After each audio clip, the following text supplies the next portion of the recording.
No nosso Papo Café desta semana aqui no Bem Mais, nós recebemos uma pessoa muito especial. Tânia Pitombo, professora, apaixonada pela profissão, né? Conhece bem a linguística, né? Trabalha na Unemate e passou por um grande desafio que muitas mulheres passam aí em todo o Brasil e em todo o mundo.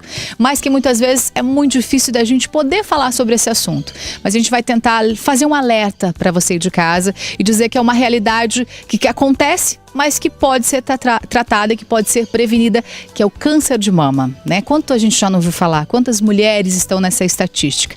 Mas a gente tem uma boa notícia, de que se você se conhecer, se você se cuidar, o tratamento existe e a prova está aqui do nosso lado. Bom dia. Tudo bom? Obrigada aí por você abrir. Porque falar assim de uma coisa tão particular é muito difícil, né? Exatamente, mas eu penso assim, eu acho que o que eu puder contribuir, da maneira como eu enfrentei, como eu descobri, tem colegas minhas passando por essa situação, então o que eu puder contribuir eu não vejo nenhum problema em conversarmos sobre isso, não, sem problema nenhum. Como é que fica para uma pessoa super ativa, professora, né, de universidade, que é uma correria, trabalhando 3 períodos, de repente, como é que foi para você descobrir que você estava passando por esse problema de saúde? Começando do início, né? Como sempre, que eu estava dizendo contigo que eu trabalhei o ano, uma correria, e eu estava com meus exames em dia, eu tenho, né? Faço regularmente os exames preventivos, mamografia, mas já há quase um ano. E aí fomos final do ano, viajamos final do ano, e aí você tem um tempo mais para cuidar de você, para se olhar, e eu percebia que eu tinha um pequeno carocinho e conversava sobre isso, inclusive com meu marido, e ele dizia, não, você não para nunca, não para de trabalhar, vamos aproveitar a praia, vamos viajar, e aquilo foi ficando, e eu... Muito, incomodava, tanto que em pleno janeiro eu telefonando, querendo médicos, eu não encontrava médicos, todo mundo de férias, aí eu retornando para Maringá, encontrei um mastologista em Maringá que me atendeu. E foi assim, ele me atendeu, ainda ele fez um ultrassom e ainda ele me dizia o seguinte, não, me parece que é uma situação regular, que não tem nenhum inconveniente. Eu dizia, mas doutor, esse carocinho não estava aí, não estava. E eu ainda insistindo, e meu marido dizia, eu falei para você, pleno janeiro que não era nada, né? Bom, ele resolveu fazer uma punção e eu vim embora para Sinop. Cheguei aqui já o desespero, né, das ligações do próprio laboratório da minha filha, que deu suspeita de malignidade. Aí quando eu vou, lógico, né, você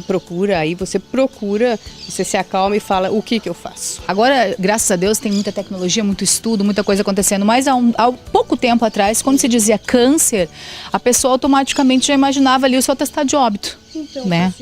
Isso que você disse é uma realidade, porque veja bem, então eu estava aqui, né, trabalhando aquela coisa toda, demorou um pouco para cair a ficha, é tudo muito novo, então você não sabe exatamente o que vai acontecer.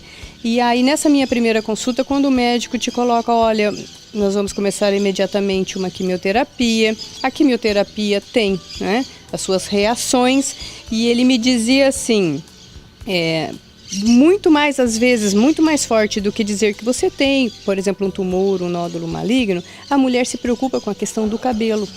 Porque o cabelo é fundamental. Desde que a mulher nasce, ela está cuidando desses cabelos, né? Ele ainda me disse, as minhas pacientes sofrem mais pela queda dos cabelos do que pela questão da medicação.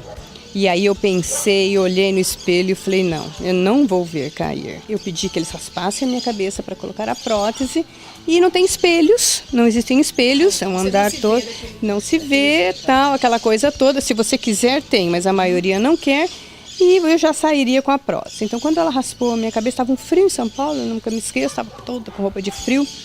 Aí quando ia começar os procedimentos, porque elas me disseram, não, nós vamos ensinar a você a lidar com a prótese, porque as mulheres vão como um salão de beleza, né? A cada 20 dias trocam as fitas, as coisas e nem se vêem. Daí a 4 meses tiram e pronto, já estão com seus cabelos. Mas eu moro aqui, nessa distância, e eu precisava saber lidar. Aí quando elas terminaram, eu falei assim, mas eu quero agora que vocês chamem o meu marido. Como chamar o marido para ver? Eu falei, não, ele precisa ver como está a mulher dele. Ele tem que saber. Não, mas nenhuma mulher quer que o marido veja. Eu falei, não, mas eu quero.